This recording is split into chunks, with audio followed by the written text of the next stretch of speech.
Welcome to Ordinary Teachers and Students, where we get to hear teachers and students tell us their extraordinary stories.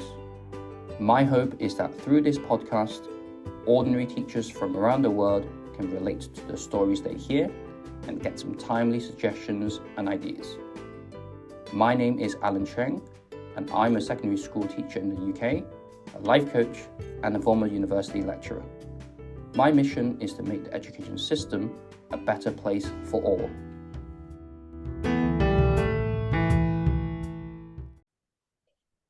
Today, I'm delighted to invite Angelina Lam onto the podcast. Angelina has been teaching mathematics in Hong Kong for more than 25 years. Before being a teacher, she also worked in a hotel and investment bank.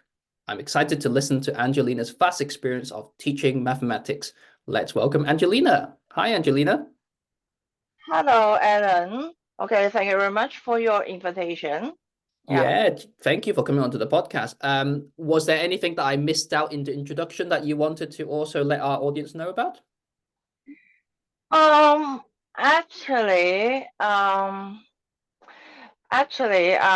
when I first entered the university, I entered the medical school instead of math department. Yeah, and actually I didn't finish my matriculation. I didn't sit for A-level exam. Actually, I entered the university by using my HKCE results. Right. Then, and then I finished Form 6, and then I entered the Chinese University of Hong Kong as a medical student. Yeah. So what made you become a teacher in the end then? Actually, there are quite a lot of reasons. Actually, when I was small, I really don't know why. When I was small, I always thought I would work in a hospital or in a school. Okay, either but at that moment, I didn't think that I could enter the university. That's why I thought I would probably go to nursing, go to nurse school or being trained to be a teacher. Right. But finally, I got the opportunities to enter the medical school. But I still thought of studying mathematics at that time actually, because I actually was struggling to choose whether I study pure math or biology group. When I finished Form 5, when I needed to choose the subject. Sure. And I chose biology at that time, and therefore I entered the medical school. But because it was the first year, I still have the freedom, to study some basic subjects, because at that time for the first year it's still very basic one. I still needed to study physics, chemistry. But because I took biology in Form 6, that's why I could exempt studying biology. That's why I took math at that time. And then I found that I was quite interested in studying math. This is the first reason. And then the second reason is that I didn't like the living style of doctor in Hong Kong. Right. Because we actually in my first year, actually I spent all the time in studying. Just the first year. Every time when I met my classmate, we talk about homework, we talk about lectures, examination, etc. And then I didn't have time to meet friends from the other departments, other faculties. Yeah, and that's why I thought I didn't like this kind of life, Sure. and therefore I changed my major. Of course, Mm. my father was not was not happy about that. Yeah, we argue a lot about that, and then Yeah. he was so unhappy that I Mm. changed major. Mm. And that's why after I have finished the first degree, instead of teaching, I worked in a hotel. Mm. Because he likes me to work in the commercial world actually. Right, right. And I was working in a five-star hotel at that time. Mm. But and then after a few months, I re I received the notifications that I was admitted to the master's master study in Mm. the same university, and then I Mm. quit the job in the hotel. Right, And that time for my second degree, I studied business admin this time. right. Yeah, Wow. yeah, because kind of So like an MBA, right? yeah, MBA, yeah, Yeah. kind of make my make my father Oh, happier. right, right, Yeah, right, yeah, right. yeah. And then I also, but I still thought that uh I could later teach business admin Mm, mm, in the mm, university. mm. That's why I was still thinking about teaching. Yep. But instead of teaching in a secondary school, I was thinking that maybe after I have worked for some years, Mm, and then I considered to take a PhD in business admin, mm. and then I could finally be a teacher, but this time will be in the university. Yeah, yeah. Therefore, I think I like teaching very much. Okay, Yep. any kind, uh not only mathematics, any kinds of Mm. teaching. I like that. But then therefore after my second degree, I work in a financial bank. Yeah, Mm. for as finance analyst. Yep. Yep. Yeah, but my boss at the end told me, and then he tried to plan my career path for me, and then he told me if in the future you would like to have a family, Mm. if you would like to get married, something like that, being a finance Mm. analyst would be a bit difficult for a Mm. lady. Mm. Yeah, Mm. and Mm. then Mm. Mm. because I was in charge of Asia infrastructure project at that time. Therefore, I might be needed to travel quite a lot. Yep. And then at that time, um, my father had an accident. Mm. He fell in the ferry and Mm. was Mm. admitted to the hospital. And I am the only child in the Mm. Mm. family. Mm. Mm. And therefore, because of this kind of consideration, finally, I chose to have a stable job. Right. Yeah. So Yeah. I became a teacher in the secondary school because Right. I could go back home Yep. earlier. Yep. Yep. Yeah, and then had dinner with them, and then I have more holidays or free time, Mm. Mm. kind of more flexible in this aspect. Yep. Okay, to take care of my family because my parents were much older than me. Mm. Mm. Mm. They were 50 years older than Mm. me Mm. because I was adopted. Oh, Yeah, okay. Mm. yeah, I Mm. was adopted by them. Yeah, that's Yep. why I would like to take more time to take care of them. That's why teaching would be quite a stable job, Sure. Sure. and with quite a not not not best salary. Yeah, Yeah, yeah, sure. yeah, yeah. That's the Thank you reason for I think. Yeah. thank you for sharing all that. Like, I really appreciate your vulnerability to share your background story, and it's been such a journey. Like listening to it, like the one thing that has stayed consistent has been teaching. Like, so you seems like you from young you wanted to teach. Even when you did your MBA, you still were thinking, oh, maybe I could teach this, right? So when you first finally became a teacher, was it what you expected? Was it exactly how you wanted it to be? Uh, I think so.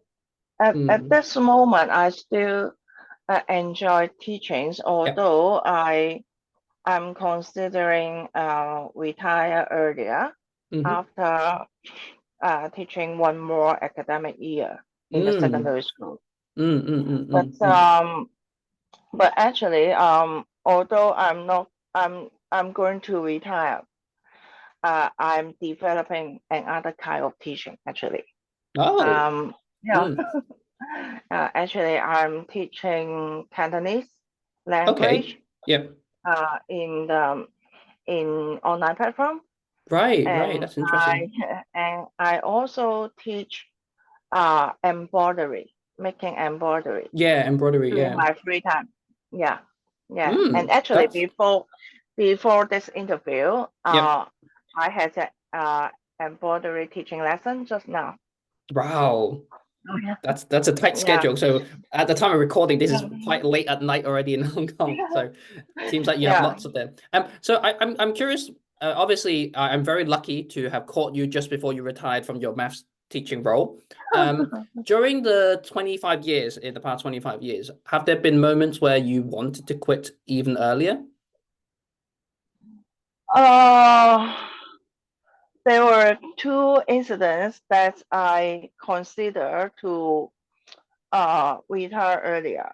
Mm, The first incident, I thought it was about 10 to 15 years ago, I mm, think. At that time, people were not very familiar with SEN students. mm, And then at that time, my school had a few SEN students. And then there was a case that I made one SEN student very angry. mm. And then he was trying to attack me. Oh, wow. Yeah, yeah. Mm, He was very angry. And then he actually the social worker has talked with him, and then he was suspended school mm, for I think for a few months mm, until he was ready to go to school and see me. mm, Yeah, mm, mm, and mm, mm. yeah, and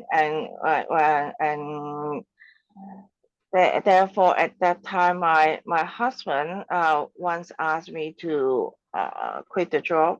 Yeah. Yeah, because it's it's Just your own safety, right? it sounded quite dangerous. Yeah, Yeah. because at that Mm, time every day colleagues accompany me, okay, to leave mm, the school every day. mm, mm, mm, Yeah, mm. that's the one case.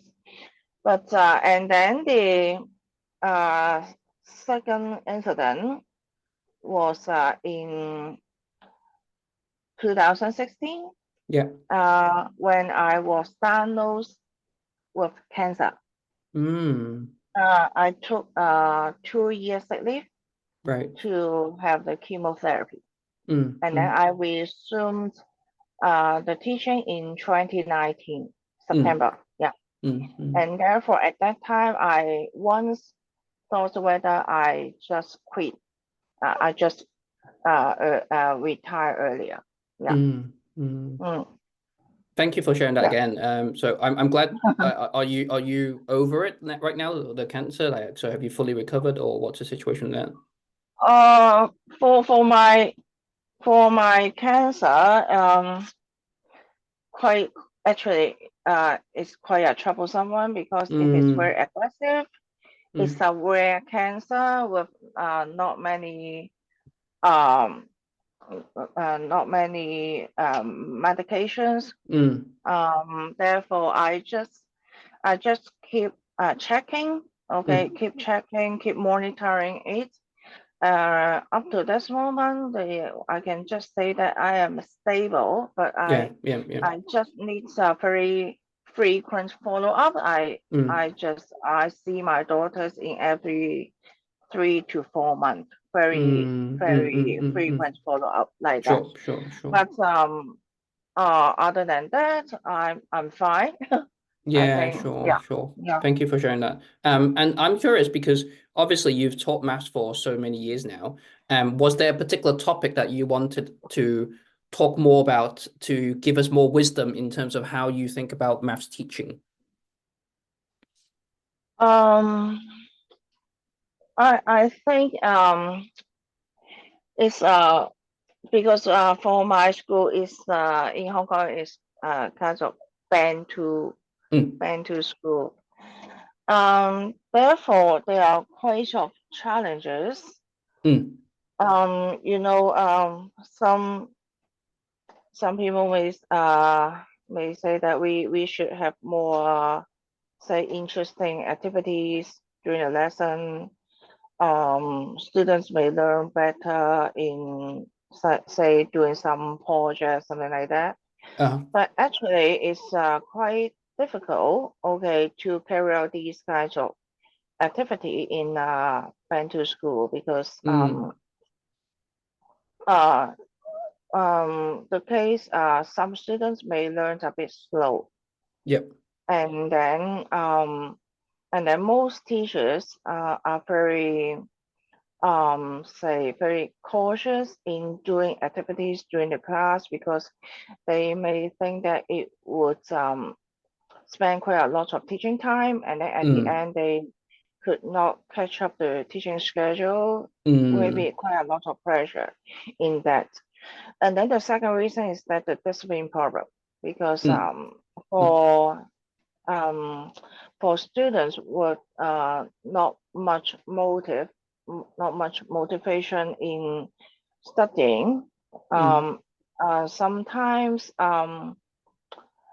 especially nowadays, it seems that they are not interested in anything, and then That's a very it good really observation. yeah it really difficult to motivate them to take part in the activity, and then after the activity, and then um, the students uh, need to realize that they have learned something, because Mm, sometimes it's just like the case when they attend the lesson just is quite similar for like similar as watching a movie. mm. You just enjoy being there. You enjoy the lesson. Okay, laugh, a lot of laughter, a lot of interesting things. But after leaving the classroom, forget everything. Yeah, so It's just true. like you watch a very interesting movie. Okay, inside the cinema, when you sit there, you enjoy a lot. Mm, But after you have left the cinema, you might just remember a few scenes of the movie. mm, mm, mm, mm. Yeah. That's the case uh in the classroom.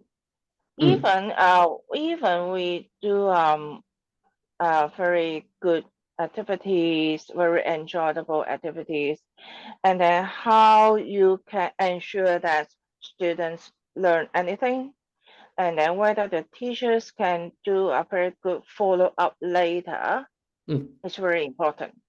Yep, yep, yep. Otherwise, if there's no follow up, and then they will just um, they just can't learn anything from the lesson, although it's very enjoyable. They can say that I enjoy your lesson very much, but if you ask them what you have learned, they don't know actually.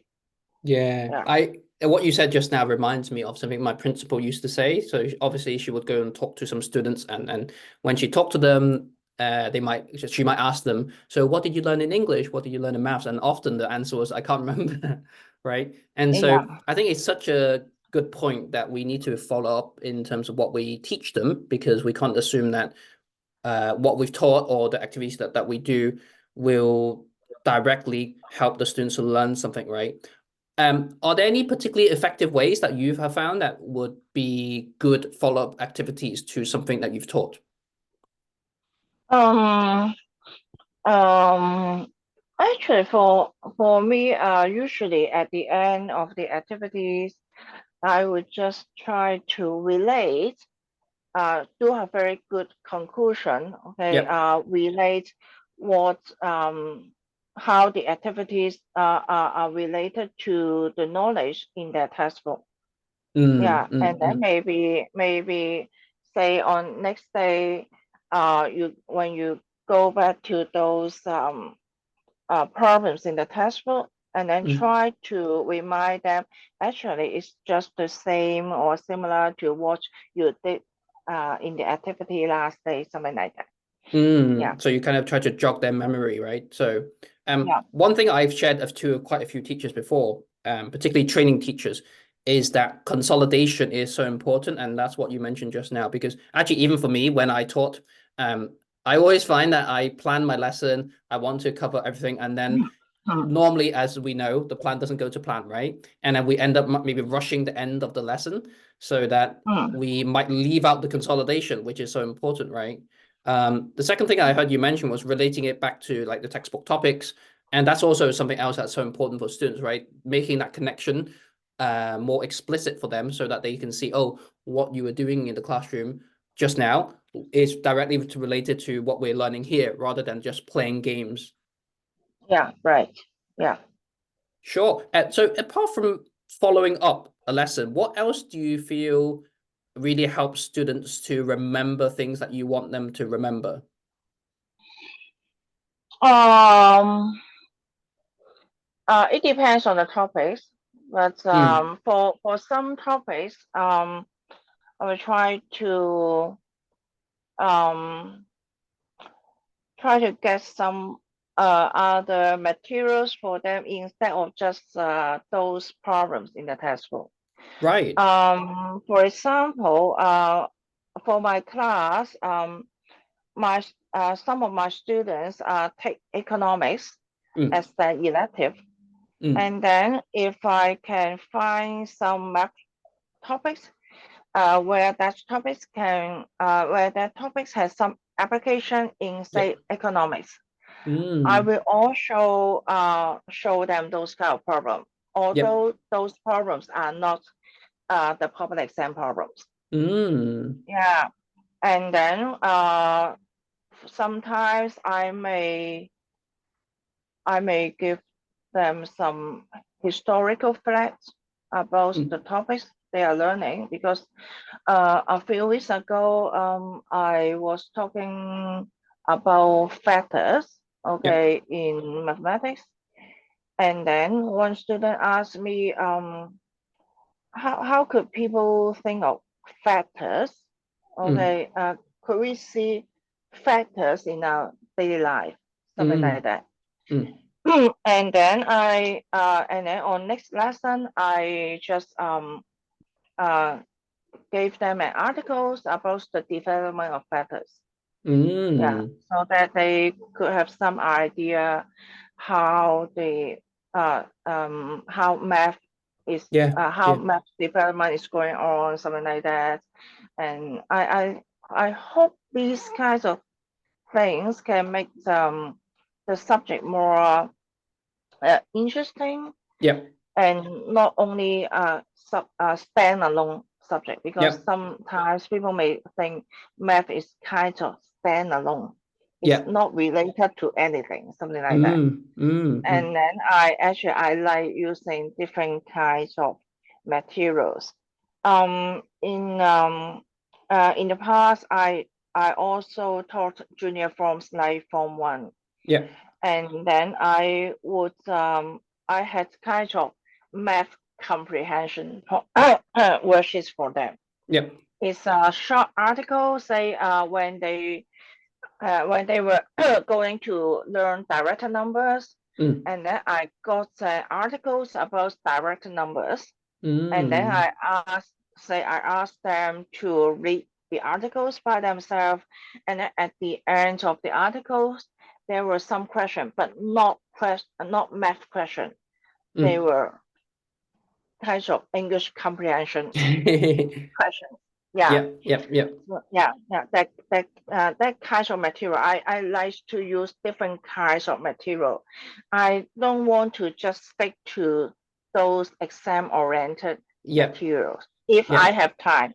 Of course, sometimes if it's very rushed and then I need to really catch up the teaching schedule, I may Mm. not have time to do that. But once I have free time, then I Yeah. would try to explore students with different kinds of things. Yeah, that's really inspiring because I think the first thing that I heard was that you try to make connections with other subjects. And I think that's so important, right? Because you're encouraging them to transfer their knowledge from maths and connect it to other subjects. And the second thing actually that I heard was that it also shows that you're listening to the students, right? Because when your students ask you a question, maybe you couldn't directly answer it at the moment, but then you're able to find an article, right, to show them the history of certain topics. And it shows that you're really truly listening to your students, which is really great. Thank you for all these tips. Are there any other tips that you just want to mention about just general maths learning or maths teaching that we haven't covered so far? Um, I think especially for new teachers, preparation is very important. Yep. Yeah, yeah. And then because for math, when you enter the classroom, and then when you try to do a math problems, and then you find that you are stuck, and then yeah, it will be very embarrassing. It would be, That's wouldn't it? why, Yes. yeah, that's why try to do a very good preparation, prepare the examples, prepare the example that you are going to show students. Try to prepare more so that you can have enough things to engage their time. Mm, I think it will be very good for a new teacher. Yeah, and then you just do the problems yourself before the lesson, mm. so that you um, you can show the students that you are well prepared, and Yep. then because you have done the problem beforehand, then you will feel very confident, Mm, and then to build up your image, build up your professional image in front mm. of students. Yep. Yep. Yeah, yeah, then that will be I think it's very important. Yeah. Sure. Thank you so much for that. Are you ready to move on to some quick fire questions? Yeah. How would your students describe you? Uh, I don't know. Hardworking or Mm. efficient? Yeah, I Nice think. words to have associated with you. How about your favorite activities in the classroom? Any particular ones that you really like? My favorite one. Yeah. I haven't done that a long time for a long time, but it was a good one that I took students to the basketball court and Oh, then asked them to shoot the balls, and then mm, the other classmates took the pictures, mm. Oh, and the angle, right? yeah, then they could see the path of parabola. It's Mm, the graph of the quadratic function, and then we would use the photo, and then also the that one is called Sketchpad at that time. That kind of sketchpad. it's software Yeah, Sketchpad. Nowadays they are using GeoGebra. yeah. Try to fit a curve, get a best fit curve to fit Mm, the path of the ball. That one mm. was yeah, that one is interesting, but it requires quite a lot of time. Yeah, It does. It does definitely. Yeah, I can imagine. yeah. Great. Do you have any funny or strange or scary, touching moments from your classroom that you wanted to share? Uh, funny one that once I was homeroom teacher, the class teacher of a Form 6 students Yep. or class of Form 6 students. On my birthday, they gave me not a birthday cake, they gave me a birthday orange. An orange with a candle. Oh my God. Yeah. What was your reaction? Uh, of course, I think for some Chinese, they may think that it is not really good because if Oh, of you course, right? know that people they use Yeah, yeah, yeah, yeah. I know what you mean. they worship the The different kinds ancestors, of right? Yeah, gods, and then yeah. they use the orange and then put some incense. Yeah, yeah, yeah, yeah. Oh Yeah, yeah, yeah. no. And then got they got an orange and put a candle on it. I actually I I didn't question them about the purpose, Yeah. but they just told me that they could only find the orange. Oh my God. Yeah, and then I That say, never mind. I didn't get mad yeah. with them. Yeah, Okay, yeah. I think don't think too much sometimes. Okay, you Mm. can just being stupid or being crazy like that. And then I said, okay, just like a birthday cake, I needed to cut the orange because yeah, I cut the orange into several pieces, and then Yeah. I asked them to eat the orange. Oh, so you asked them to eat it Yeah, themselves, right? we. Mm. I also ate the orange. We ate Mm. together. Yeah, Wow. You have to cut it yeah, into very small pieces to be able to do that, right? yeah, yeah. Thank you for sharing that. Do you have any questions for me? So as I always tell the guests, I've asked you lots of questions. So I always think it's good to offer you a chance to ask me a question too. Don't ask me any maths questions though, please. Okay, all right. I know you teach psychology, right? Right now, oh, well, I did, yeah, Yeah. for a Mm, time, yes, yeah. mm. So do you think um uh anything in psychology that can help us to teach mathematics? That's a great question. Well, there's a few that come up immediately. The first one is the idea of the fixed and growth mindset. So this is talked about a lot, particularly for maths, because many students will believe that they were not born to be good at maths, right? So Oh that's a yeah. fixed mindset. Um, but then the other thing, just to build on that, is actually the teacher's mindset is also quite important because there's some studies have found that, okay, even if the students have a growth mindset, so even if they believe, oh, I can get better at maths with the right practice, with the right help from teachers, but if the teacher communicates a fixed mindset, so if the teacher comes into the classroom and, for example, they might label certain students as more able and other students are kind of weaker, then that kind of communicates Ah, a fixed mindset towards them, right? So from the student side, they think that, oh, the teacher believes that only some students can succeed and others can't. Then that's something I think is very important for teachers to recognize their choice of language, how they communicate to students, even sometimes just the way they praise students, like so how are they praising students and how that might affect the student's mindset. I think that's super important. The other one I would say is self-efficacy. So just a fancy word for saying your confidence in yourself. I think that's particularly important for maths, right? So whether you mm, believe that you are good and are able at maths, I think is quite important because I find personally, because I haven't taught maths before, but as a class teacher, I've always worried about my students' maths because they always say, "Oh, I'm so bad at maths, I can't do it." And then immediately you can see the two theories coming into play, right? Fixed mindset plus lack of confidence. And so I always find that the best teachers mm, at maths are the ones who give students confidence and the ones who really believe that students can get better. Yeah. So those are the ones that come to mind immediately from what I've taught. But yeah, thank you for the question.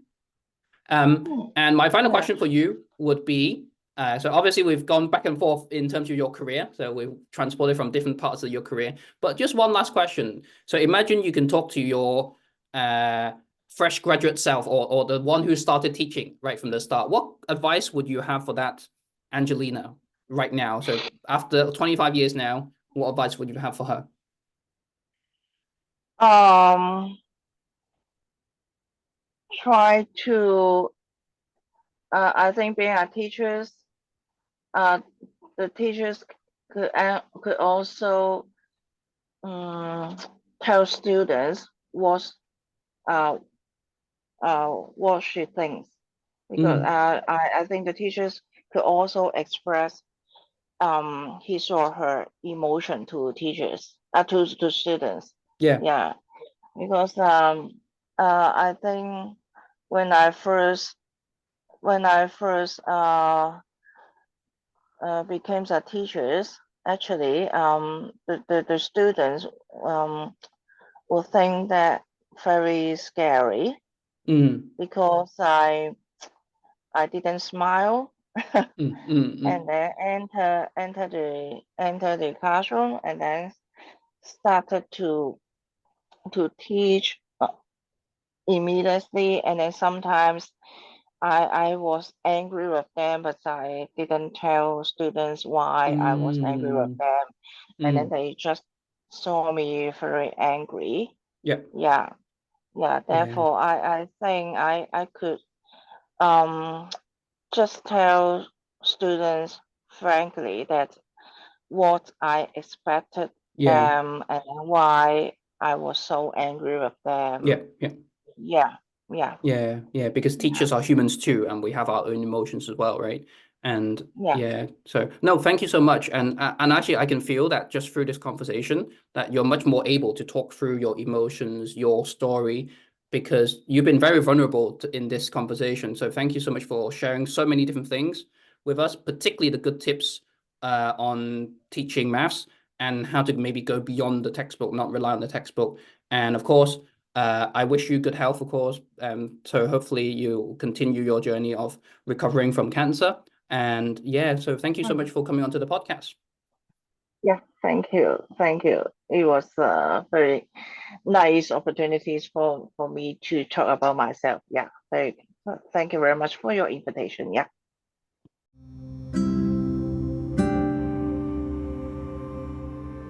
Wow, that was such an inspiring conversation with Angelina. The part that really stood out for me was when she talked about how to make students see what they've learnt. She emphasized the importance of doing follow-up activities and doing end-of-lesson consolidations. The purpose is actually to relate these back to the textbook topics that are being taught, because sometimes students don't see the connection between activities and what they're meant to be learning. She also talks about using materials beyond the textbook to help students see that maths is not a standalone subject, and this also helps to encourage knowledge transfer as well. I hope you enjoyed listening to Angelina's extraordinary story, and please do join us again next time on Ordinary Teachers and Students.